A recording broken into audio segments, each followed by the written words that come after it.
네, 그래서 선행지수 증가율하고 물가상승률 차이예요. 근데 선행지수 증가율이 물가상승률보다 높아질 때는 어떠죠? 경기가 좋아질 때입니다.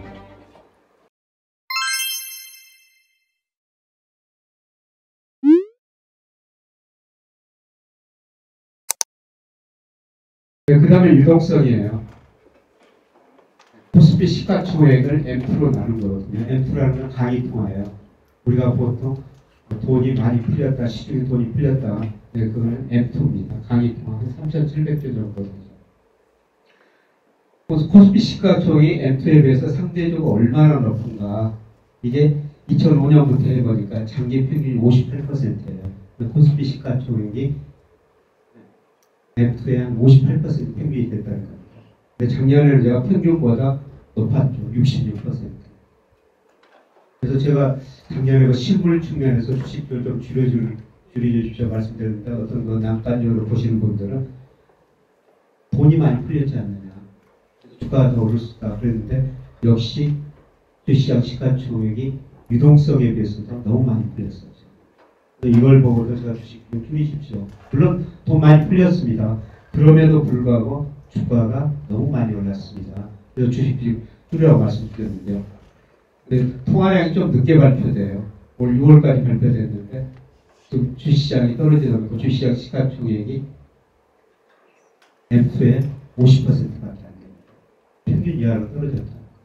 근데 역시 이걸 보더라도 제가 지금 주식을 물론 더 떨어질 수 있어요. 주가라는 게 경첩인 거 아닙니까?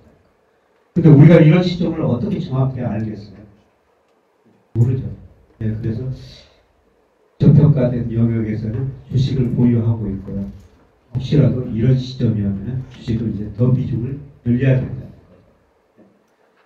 거죠. 실물에 대해서도 GDP에 대해서도 우리 주가가 저평가되어 있고 다시 말씀드리지만 제가 작년에 하반기에 주식 비중을 줄이라는 근거가 지금 완전히 역전됐다는 겁니다. 네, 그리고 제가 주가가 추세를 보면서 저는 뭐 사고팔고 하는데요. 여러분 우리 주가가 한 단계 오르고 상당히 오랫동안 쉬었는데요. 86년에서 88년이 우리 코스피가 정말 많이 올랐었거든요. 이때 뭐가 있었죠? 3조 원이라는 게 있었어요. 전 세계적으로 저유가, 저금리, 저달러로 우리 경제가 연평균 12%나 성장해버렸거든요. 이때 주가가 엄청 올랐었어요. 제가 88년 12월에 대시리권 들어갔었습니다. 그때 증권사 들어가기가 정말 힘들었고요. 증권사 다닌 사람들 1등 신랑감이라고 했었어요. 그때 사주 받아가지고 돈을 엄청나게 또 보너스도 받고 그랬거든요. 저는 딱 막차 탔습니다. 88년 12월에 들어갔는데 89년 3월달에 특별 보너스 300% 신입사원한테 주더라고요. 야 정말 좋은 회사 잘 돌았다 그랬는데 89년 4월 7일 날 코스피가 1000질 찍고 떨어지기만 했어요. 주가가 떨어지니까 어떻습니까? 그때는 지금하고 투자 문화가 달라가지고 많은 사람들이 시위를 했거든요. 증시 부양하고. 그때 주식 투자하시는 분 안 계십니까? 그때는 그랬었어요. 그러니까 한국은행에서 돈 2조 7천억 찍어내가지고 그때 3개 투신사가 있었거든요. 한두, 대두, 북투 이런 투신사한테 돈을 줬어요. 주가가 잠깐 오르다가 떨어졌죠. 네, 그리고 오랫동안 조정 보이다가요. 97년 외환위기 없고 구조 조정했다. 네, 그 다음에 2005년, 2006년 들어가지고 중국 경기가 굉장히 높은 성장을 해버리죠. 네, 그래서 우리 주가가 500에서 1000까지 계속 박스권 보이다가 여기서 이 박스권을 돌파하고 2000을 넘어서거든요. 그리고 어떻습니까? 또 오랫동안 거의 조정 보이죠. 네, 그리고 2020년에 가가지고 큰 한번 올랐거든요. 이때는 뭐 때문에 올랐어요? 전 세계가 엄청난 유동성을 보였기 때문에 돈의 힘으로 이렇게 올라가는 거예요. 네, 그런데 그 돈의 힘이 이제 여러분 유동성이 늘어나는 국면에서는 모든 자산 가격이 펀더멘털을 과대평가의 본질 가치를 유동성이 축소되면은 모든 자산 가격이 본질 가치가 오든지 본질 가치 밑으로 떨어지죠. 그다음에 본질 가치가 없는 것들은 어떻습니까? 시장에서 사라지게 됩니다. 네, 여러분 유동성에서 축소되는 국면에서는 정말 그 위험한 거는 정말 피해야 돼요. 유동성이 축소되는 겁니다. 네, 그래서 자산 가격이 본질 가치고 주가가 밑으로 떨어져 버렸습니다. 근데 이걸 보면 어떻습니까? 앞으로 몇 년 동안은 박스권이라는 거죠. 대단한 어떤 또 충격이 하나 와야지 주가가 4천을 돌파한대. 그건 시간이 좀 걸릴 거예요. 네, 그런데 지금은 뭐냐면 앞으로 저는 크게 보면은 2,300에서 2,600까지 강화 박스권이라고 보고 있거든요. 네, 그런데 일시적으로 2,200까지도 떨어지고 그 밑으로 내년 1분기에 떨어질 수가 있어. 올 12월 내년 1분기에 박스권 하단이라는 것이죠. 그 박스권 하단이 뭐 올해는 2,600 상단이 될 수가 있는데 내년에는 3,000까지도 될 수 있다고 보고 있거든요. 네, 그래서 크게 보면 한 2,200에서 3,000까지 내후년까지는 박스권 보일 가능성이 높다는 거죠. 지금 중요한 것은 박스권 하단에 있다. 그래서 주식을 할 필요는 없다. 이렇게 지금 보고 있습니다. 근데 가장 중요한 거는 지금 언제 3,300이 넘느냐. 중요한 문제 아닙니까? 작년 6월달 3,300이었습니다. 네, 그래서 제가 그 명목 GDP를 다시 한번 추정해 본 겁니다. 그래서 올해는 4.5% 성장한다고 가정을 했고요. 그다음에 내년부터 2025년까지 우리 전체 GDP 성장률이 3% 정도 되거든요. 네, 그래서 3% 성장을 가정하면은 2024년에 적정 주가가 3,300 넘거든요.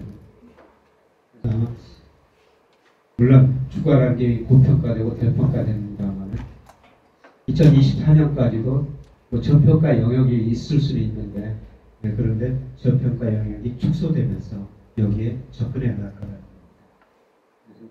저는 2024년에는 다시 3,000을 넘어설 수 있다 이렇게 지금 보고 있습니다.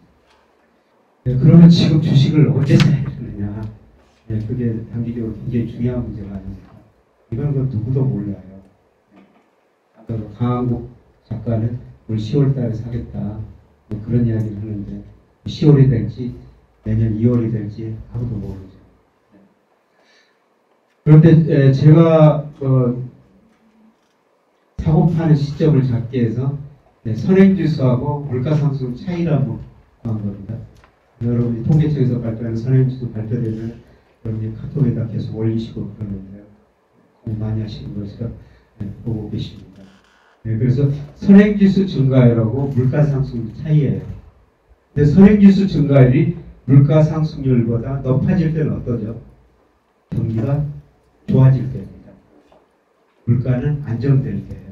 이럴 때 주가가 많이 오른다는 거죠. 네, 그 다음에 선행지수가 증가세가 둔화되고 그 다음에 경기 확장 국면 후반에서는 물가가 많이 올라버리거든요. 선행지수 증가율보다 물가상승이 오를 때는 어때야 되겠나? 우리가 주식을 비중을 많이 줄이든지 쉬셔야 된다는 겁니다. 그래서 이것 가지고 제가 매매 시점을 지금 다른 모델도 사용하고 있습니다만 근데 선행지수 물가의 차이가요 한 5개월 정도, 6개월 정도 선행하거든요. 이걸 가지고 앞으로 주가 매매 시점을 찾아보니까 내년 2월이 저점이 나오고 있어요. 물론 이것보다 빨라질 수도 있고 늦어질 수도 있습니다. 그래서 제가 말씀드린 것은 올 12월에서 내년 2월 사이가 내년 한 해를 볼 때 주식을 제일 싸게 살 수 있는 기회가 아닌가 이런 말씀을 드립니다. 그리고 앞서 계속 말씀을 드렸습니다만 작년에 주가가 가대평가됐다. 주식을 줄이라고 말씀드렸던 근거가 전부 반대니까 제가 더 이상 주식을 팔라는 말씀을 드릴 수가 없다는 겁니다. 내년 1분기까지 더 떨어질 수가 있어요. 2200, 일시적으로 그 밑으로 떨어질 수도 있죠. 근데 또 2200 밑으로 떨어지고 2100 가고 그러면 어떻습니까? 1900 이야기 나오고 1500 이야기 나오고 아마 그럴 겁니다. 주식 못 사세요. 나눠서 사시라는 겁니다. 그래서 얼마나 나눠서 사냐 이렇게 질문하시면 제가 카톡에다 그렇게 말씀드리고 있지 않습니까? 올해 한 30% 사시고 내년 1분기에 70% 사시는 게 좋을 것 같습니다. 이런 말씀 드립니다. 어떻든 뭐 추세 상승하려면 상당히 시간이 걸려야 되는데요. 지금 박스권에 들었었는데 지금 박스권 하단으로 가고 있다는 것입니다. 그래서 지금은 주식을 하실 필요 없이 더 떨어지는 주식 비중을 늘리는 시점이다. 이런 말씀을 드릴 수가 있겠습니다. 그럼 미국 주식을 사야 되냐, 우리 주식을 사야 되냐, 중국 주식 사야 되냐, 일본 주식 사야 되냐. 여러분, 최근에 그 주식 투자하신 분들은 2010년 이후로 사실 미국 주가가 제일 많이 올랐었어요. 2010년 1월부터 작년 12월까지 보면요. 우리 대표님 주가지수 코스피죠. 그 다음에 미국의 대표님이 S&P 500입니다. 그 다음에 상하이 종합주식가 되거든요. 근데 지난 10년, 최근 10년은 어떻습니까? 우리 코스피가 월 평균 0.48% 올랐는데 S&P 1.1, 그 다음에 중국 상하이 종합주가지수 0.25% 올랐어요. 그래서 지난 10년은 여러분이 미국 주식 투자하는 게 제일 좋았었다는 겁니다. 그런데 그 이전 10년은 어떻습니까? 2009년 미국에서 IT 거품이 붕괴됐죠. 그 이전 10년 보면은 S&P 500 평균 수익률이 연평 월평균 수익률이 마이너스 0.9%예요. 그런데 우리 코스피 0.72%였죠. 중국 상하이 종합주가지수 1.11%였어요. 저는 앞으로 10년은 이런 시대라는 겁니다. 그래서 저는 미국 주식보다는 앞으로 10년은 아시아 주식을 투자하셔야 된다. 물론 이때 상하이 종합주가지수가 엄청난 거품이 발생했다 붕괴되기도 했습니다. 그런데 월평균 수익률로 보면은 S&P 500보다 우리 코스피 상하이 종합주가지수가 수익률이 더 높았다는 것이죠. 저는 내년에 미국 경기가 심각한 침체에 빠지라고 보고 있어요. 나중에 미국 경기에서 조금 더 말씀드리겠습니다. 여러분, 그 좋은 마이크로소프트라는 회사도요.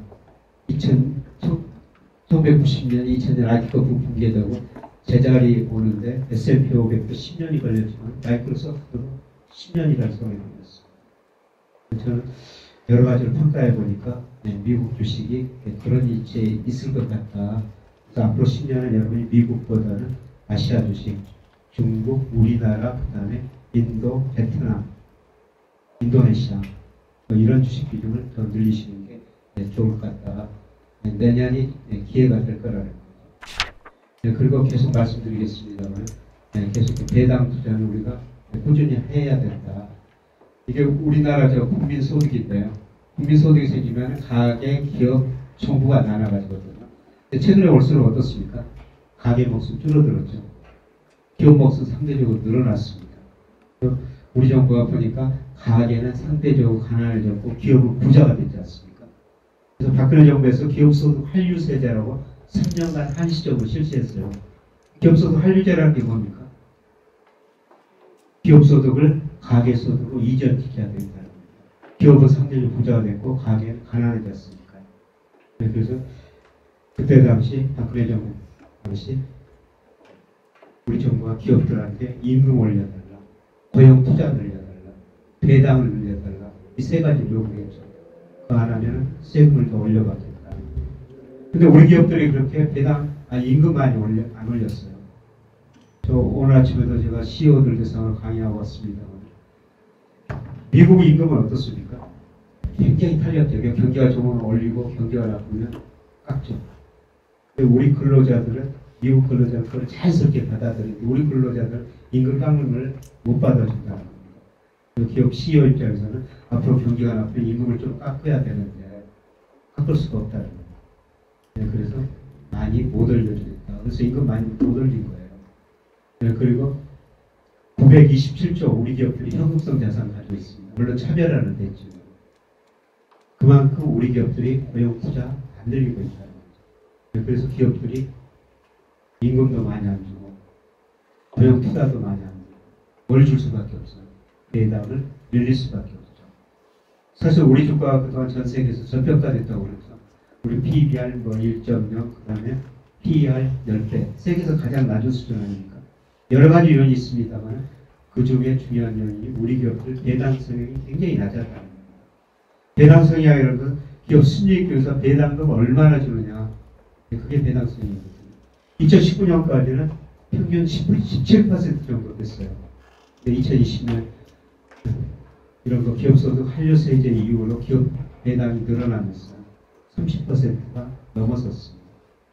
그래서 시기에 관계없이 우리가 배당 투자를 꼭 하셔야 된다. 그래서 제가 2년 전부터 KT 같은 배당 주식을 꼭 사십시오. 이런 말씀을 드리고 있죠. 그런데 어떤 분이 또 지금이라도 KT 사야 됩니다. 많이 올라 있어요. 올해 코스피는 20% 가까이 떨어졌는데 KT는 20% 정도 올라 있지 않습니까? 내년 상반기까지 떨어질 거예요. 얼마나 떨어질지 그건 모르니까. 우리가 은행에 정기 예금, 정기 적금 들지 않습니까? 그처럼 KT 같은 주식 사시라는 겁니다. 저는 돈 생기면요 은행에도 안 맡깁니다. 생길 때마다 KT 같은 배당 많이 주는 주식 계속 사가고 있거든요. 배당 투자는 시기에 관계없이 하셔야 된다는 겁니다. 자, 제가 나중에 다음에는 우리나라 부동산 가격 한번 분석해 드릴게요. 부동산 가격이 저는 꺾였다고 보고 있습니다. 이 꺾인 게 얼마나 가고 얼마나 떨어질 것인가 그게 문제인데 물론 지수로는 한 10%가량 떨어질 텐데 지수가 떨어지면 지역에 따라서 30, 40% 떨어질 경우가 많거든요. 제가 부동산 시가 분석해 보니까 한 30%, 40%는 가대평가돼 있어요. 그 정도는 떨어질 수가 있다는 거예요. 부동산 가격이 한번 떨어지면요. 이 추세는 정책으로도 못 바꿉니다. 지난 문재인 정부에서 24번인가 집값 상승 억제 대책을 냈지 않습니까? 근데 집값은 계속 올랐어요. 근데 앞으로 5년 문재인 정부에서, 윤석열 정부에서 계속 규제 안 하는 거 있습니다. 서서히 하고 있지 않습니까? 조만간 뭐 한다는 겁니까? 15억 이상 집을 은행에서 대출을 안 해줬지 않습니까? 근데 그걸 앞으로 해주겠다는 거예요. 그럼 규제를 풀겠다는 거예요. 규제를 풀어도 계속 앞으로 3년 정도는 집값은 떨어질 수밖에 없습니다. 물론 집하고 주식은 비교할 수는 없습니다. 집은 사는 거니까요. 근데 장기적으로 보면은 이 KB 국민에서 발표하는 전도시 아파트 가격 지수가 86년부터 발표하기 때문에 제가 86년 비교해놨는데요. 6.3배 올랐는데 코스피는 지금 많이 떨어져서 15배 올랐죠. 그 다음에 우리나라를 대표하는 아파트가 강남 아파트예요. 물론 아파트 가격은 굉장히 차이가 있는데 지수로는 9배 올랐죠. 근데 우리나라 전기전자 업종 주가는 100배 올랐다가 지금 83배 정도로 떨어졌거든요. 근데 이 그림 보면 어떻습니까? 장기적으로 오르죠. 이렇게 조정고리가 올라왔고 지금 굉장히 싸지는 분위기예요. 또 몇 년 지나면은 여기쯤 와 있을 거라는 거죠.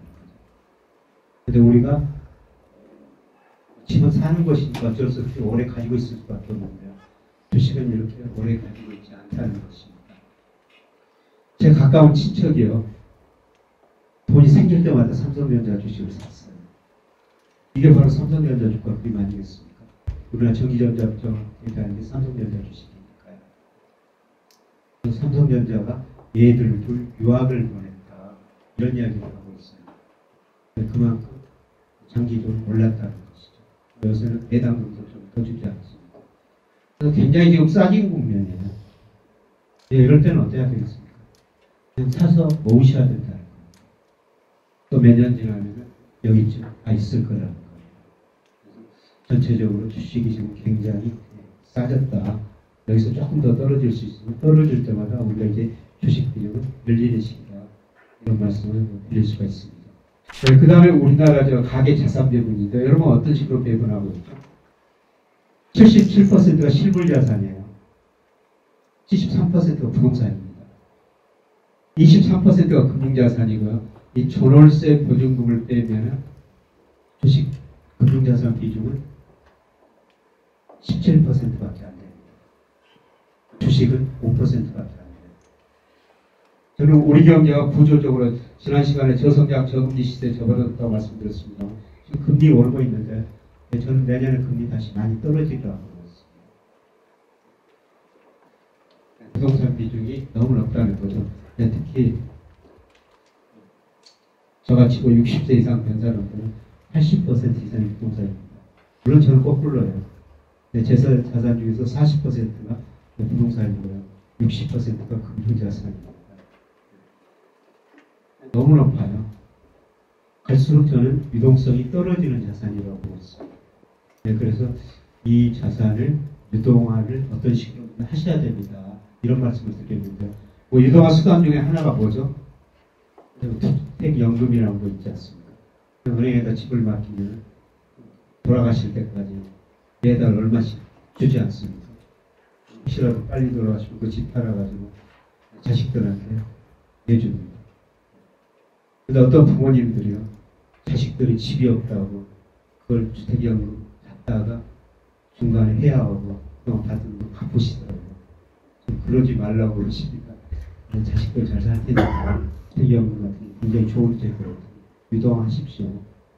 쉽게 말씀드려가지고 용돈 쓰시고 나머지 남으면 그 돈 가지고 지금 주가가 많이 떨어졌으니까 주식 사시면 된다는 겁니다. 더 직설적으로 말씀드립니다. 어떻든 우리 부동산 비중이 너무 높다 이렇게 볼 수가 있고요. 또 금융자산을 배분을 보면요, 여러분 지금 어떻게 배분하고 계세요? 우리 개인들이 가지고 있는 금융자산이 1분기 말에 현재 4,980조예요. 44%를 현금, 예금, 주로 은행에다 맡기는 겁니다. 네, 그 다음에 보험연금에다가 30% 맡기고 있어요. 채권에다 2.1%. 채권 비중이 너무 낮습니다. 네, 여러분한테 제가 채권 사라고 말씀을 드렸는데 금리가 좀 떨어지다가 지금 금리가 다시 올라왔죠. 채권 사셨으면 좀 지금 손해보셨을 텐데요. 걱정 안 하셔도 될 것 같습니다. 네, 조만간 이번 9월 20일 날 FOMC 열리지 않습니까? 저는 파월 발언이 지난 잭슨홀 미팅보다 굉장히 완화되는 것 같았어요. 왜냐하면 물가 상승률이 파월 예상보다 더 낮아질 겁니다. 경기가 나빠지고 있어요. 그러면서 파월 이번에가 FOMC 파월 기자 간담회 한번 보십시오. 지난번보다 발언 수위가 많이 낮아지리라고 보고 있습니다. 그래서 금리가 다시 떨어질 수가 있다는 거죠. 채권은 낮다는 겁니다. 2.1%. 여러분 자산 중에서 채권은 2.1%가 아마 안 되시는 분들 더 많을 것입니다. 좀 채권 사셔야 된다는 겁니다. 주식 비중은 22.4%예요. 작년 말에 23%까지 올라갔다가 많이 줄어들었죠. 근데 이걸 국가별로 보면은 정말 많은 차이가 있죠. 일본 사람들은 은행 금리가 0%인데도 54%를 은행에다 맡기고 있습니다. 왜 그렇겠습니까? 디플레이션 때문에. 물가가 떨어지니까 0% 금리 받더라도 물가가 떨어진 만큼 자기 실질 금융자산 올라가거든요. 그 다음에 인구 고령화 때문에 그렇죠. 일본 사람들이 평균 67세 상속받는데요. 67세 할아버지 할머니다 상속받아가지고 주식 사겠어요? 채권 사겠어요? 그냥 은행에다 맡겨놨다가 쓰다가 또 후손한테 물려준다는 겁니다. 근데 미국 사람들은 어떻습니까? 일본하고 정반대죠. 53%를 주식에다 맡기고 있습니다. 은행에다는 14%밖에 안 맡기고 있습니다. 이렇게 미국 사람들이 주식을 많이 사니까 미국 주가는 많이 오를 수밖에 없죠. 우리나라는 어떻습니까? 우리나라는 22%. 일본보다는 좀 높지만 미국보다는 훨씬 낮죠. 네, 그런데 제가 그 미국 비중 좀 줄이시라고 앞서 계속 말씀을 드렸습니다만 미국 가계 자산 중에서 주식 비중은요, 작년 말에 54%였어요. 이 54% 의미가 뭐냐면은 2000년 IT가 붕괴 직전에 48%였고 2008년 글로벌 금융위기 직전에 47%였거든요. 미국 사람들이 주식을 많이 가지고 있다는 아니면은 미국 주가가 지나치게 많이 올랐다. 그런 의미가 되는 것이죠. 그래서 저는 미국 주가가 이런 모습이 나타나죠. 앞으로 10년은 잘해야 이런 박스권이고 아니면 더 많이 떨어질 수가 있다는 거.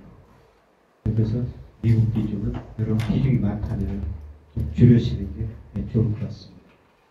자, 우리 주식 비중은 한때 25%까지 올라갔었어요. 이때 우리나라 은행들 아까 말씀드렸지만 수익원 다변화시켜야 된다고 우리가 저축성액을 주식형 펀드로 돌려놓을 때였거든요. 그리고 주가가 많이 떨어지니까 주식 비중이 한때 17%까지 떨어지다가 이번 뭐 동학개미운동으로 23%까지 올랐다가 지금 조금 떨어지고 있습니다. 지금 저는 주식시장을 떠나서는 정말 안 될 시기라고 보고 있습니다. 앞서 말씀드렸습니다. 제가 보는 GDP, 그 다음에 일평균 수출 금액, 통화량, 이거에 대해서 다 저평가되지 않습니까? 지금 떠나시면 안 돼요. 지금은 기다리고 앞으로 주식 비중을 더 늘려야 된다는 거예요. 물론 주식 비중이 100%나 적합하냐, 그거는 제가 말씀드릴 수 없어요. 개인에 따라 다 다르니까요. 근데 젊은 사람들일수록 어때야 된다는 겁니까? 주식 비중을 많이 늘려야 된다는 겁니다. 여러분, 7.2법칙이라고 있어요. 7.2법칙이라는 게 뭐냐면요. 금리에 따라가지고 은행의 복리를 적용했을 때 원금이 몇 년 후에 2배가 되는가. 이게 7.2법칙이라고 하거든요. 그래서 제가 이분처럼 뭐 젊었을 때는 금리가 9% 간 적도 있습니다. 70일 구로 나오면 8년 지나면 원금이 2배가 되거든요. 지금 은행금이 1%, 2%입니다. 지금 조금 오르면 다시 떨어질 겁니다. 원금이 2배가 되려면 어떻게 돼야 되겠어요? 36년, 72년이라고 해야 된다는 겁니다. 그래서 우리가 투자할 수밖에 없다는 겁니다. 그래서 저는 젊은 사람일수록 멀리 내다보고요. 주식 비중 많이 늘려야 된다고 생각합니다. 네, 그리고 연령에 관계없이 최소한 나이가 드실수록 배당 투자 중심으로 25% 정도는 가지고 계셔야 된다. 저는 아까 부동산 비중이 40%, 그 다음에 금융자산 비중이 재산적 60%라고 그랬습니다. 금융자산 중에서도 한 65%가 주식이에요. 물론 그거를 늘 주식을 사고 있지는 않죠. 늘 비중을 조절해요. 그래서 삼성전자가 9만 원 갔을 때 많이 줄이기도 했지만 일부는 가지고 있거든요. 주가지수가 떨어진다고 제가 생각했기 때문에 리스크 관리를 하죠. 어떤 식으로요? 인버스 ETF를 삼성전자가 가지고 있는 만큼 1.5배를 인버스 ETF를 사는 겁니다. 주가가 떨어지더라도 삼성전자 주가가 떨어지도 어떻습니까? 인버스 ETF는 주가가 떨어지는 만큼 그만큼 오르니까 오히려 이익을 낼 수가 있는 것이죠. 그래서 지금도 저 인버스 ETF 좀 줄여놨으면 가지고 있어요. 그런데 제 앞으로 투자 방향은 내년 1분기까지 인버스 ETF 가감히 줄이고 그 돈 가지고 다시 뭐 삼성전자에서 모든 아니면 오르는 ETF를 살 거라고 생각하고 있습니다. 경제스쿨 애독자 여러분들, 올해 투자하기 참 어렵다는 이야기를 많이 하시는데요. 위기를 기회로 바꿀 수 있는 준비를 잘 해두신다면 지금이 바로 부를 축적해 나갈 좋은 타이밍이다. 그 타이밍을 한 번은 실패로 놓치지 않으면 하는 간절한 바람으로 같이 공부하는 투자스쿨도 열심히 준비하고 있으니 투자가 어렵다고 생각하는 분들도 함께 해보셔도 좋겠습니다. 설명글을 확인해 주시고요. 그럼 여러분 모두들 늘 좋은 오늘 되시길 바랍니다. 감사합니다.